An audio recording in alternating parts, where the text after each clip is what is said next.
Wow. I can't see, my eyes are blurry, but if there's anyone in the audience that knows me, I can't see. First of all, I want to thank God because I believe in God. My name is Charlotte Armour. This is quite overwhelming for me because I've got to tell my story. My sister's crying. Between the ages of 6 and 7, I was 7 to 16. I nursed broken bones, bruises, and fucked up relatives. I guess that led me to where I am today. My lifestyle was gang members. At the age of 9, I learned 2 new disciplines. One was martial arts, and that saved my life. The other was learning how to steal cars, and I'm really good at it. And I got to the age of 16, and I lived a life of an adult between the ages of 7 and 16. It was really tough. I'm Samoan, of Tongan descent, and I was raised in the Samoan culture, and that's really tough. I'm one of 12, raised with 8, so you can see where my career is going with people. I was raised in Wellington and Island Bay. I love the Italians because those were all my friends I grew up with, the Italians and Greeks. I used to say to my friends, hey, are you guys part Tongan because your family always wears black?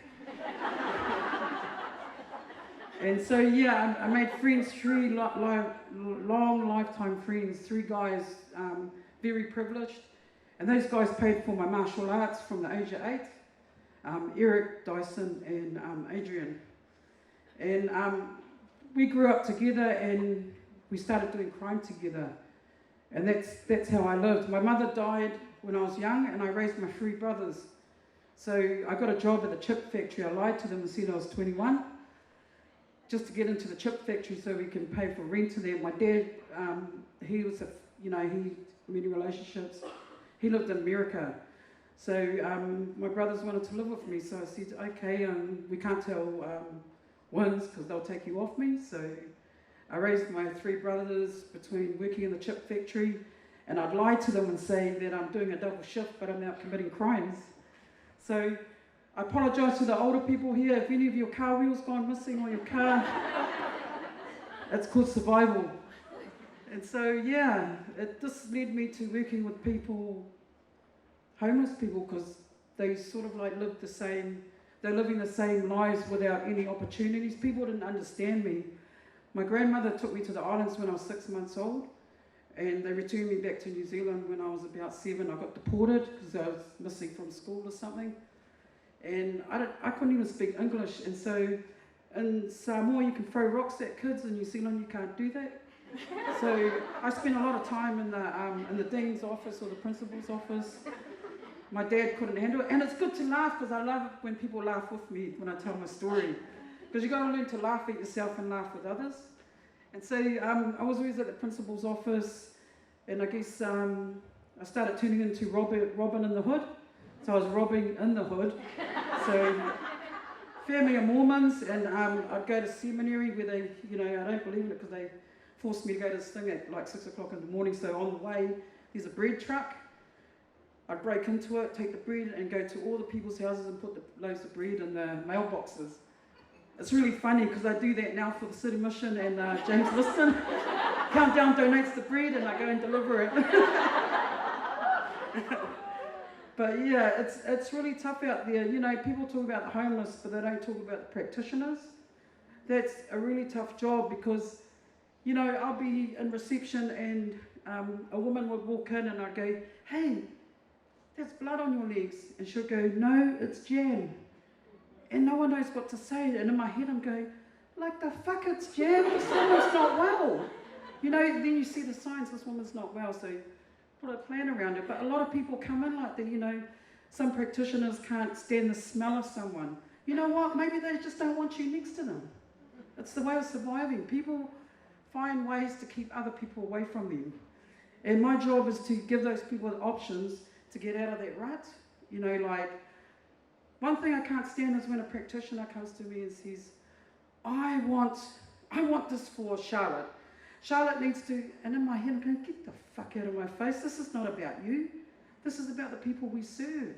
It's about that person, and that's the message that I go out and I mentor people and teach new staff that, you know, when you're dealing in the people industry, it's about people. You know, there's the, I read something, or did I make it up? Right? Right, you get pizza, you know, they say we don't fit, but we all fit. We all fit in society.